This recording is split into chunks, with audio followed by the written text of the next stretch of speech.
చెప్పండి. Hi friends, welcome to village boys. ఈ రోజు వీడియో తీసడానికి లేట్ అయింది, గుడికి పోయి వచ్చాము. ఇంక నుంచి తీస్తాం. హాయ్ ఫ్రెండ్స్, ఈ రోజు మా తోటలో చెట్లన్నీ గురించి తెలుసుకున్నాం. గురించి చెప్పు. అటు వేస్తాడు చెయ్య. హాయ్ ఫ్రెండ్స్, ఈ చెట్టు అనేది శివుడికి చాలా ఇష్టమైన చెట్టు. మనం ఈ చెట్టు యొక్క ఆకులు తీసుకొని పోయి దీపం పెట్టి మన శివుడి దగ్గర అయ్యే కోరికలు కోరుకుంటే ఆ కోరికలు అనేటివి ఖచ్చితంగా నెరవేరుతాయి. అన్న ఈ చెట్టు పేరు ఏం పేరు? ఈ చెట్టు పేరు మారేడు చెట్టు. ఈ చెట్టులో నువ్వు ఏ ఆకు తీసుకున్నా 3 ఆకులు ఖచ్చితంగా ఉంటాయి. ఒకదానికి 3 ఆకులు ఉంటాయి. చెక్ చేసుకున్నా ఒక ఆకుకి 3 ఆకులు ఖచ్చితంగా ఉంటాయి. సింగల్గా అయితే ఒక ఆకు ఉండదు. నువ్వు చెట్టు అవునే అన్న, నిజమే చెప్పింది. ఈ శివలింగాలకి సోలాలు మారుగా ఉన్నాయి. మీరు శివుడి గుడి కూడా ఎక్కడ చూసినా ఈ చెట్లు అనేవి మీకు కనిపిస్తాయి, అరుదుగా ఉంటాయి ఎక్కువ. నెక్స్ట్ మన రెండో చెట్టు ఏంటంటే అరటి చెట్టు. ఈ చెట్టు ఏంటంటే మనం కరెక్ట్గా మనం 3-4 నెలలకి ముందు వేసాము.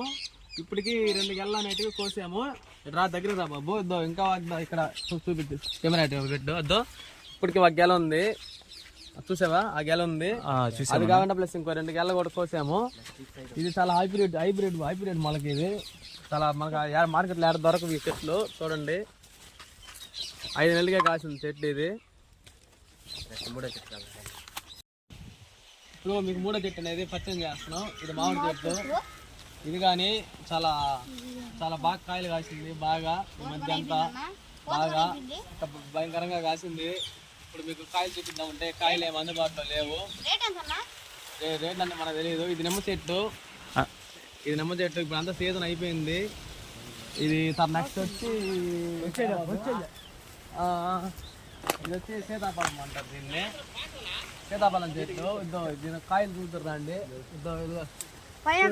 కాయలు చాలా రుచికరంగా ఉంటాయి. అంత చిన్నప్పుడే కాయలు పండిపోతాయి. నెక్స్ట్ వచ్చి మీకు రామఫలం కూడా చూపిస్తాను రండి. ఇది వచ్చి రామఫలం చెట్టు అంటారు. అంటే సీతాఫలం ఉన్న దగ్గర అంతా రామఫలం కూడా ఉండాలి. అందుకని ఈ చెట్టు రామఫలం. ఇది మా వీడియో మేమనేది ఛానల్ కొత్తగా స్టార్ట్ చేసాము. ఏమన్నా పొరపాటు ఉంటే క్షమించండి. Please like, share, subscribe. మన కోసం ఈ పెద్ద ఆయన కూడా లైక్ చేయమని చేస్తున్నాడు. ఈయన కోసం అన్న సబ్స్క్రైబ్ చేయండి.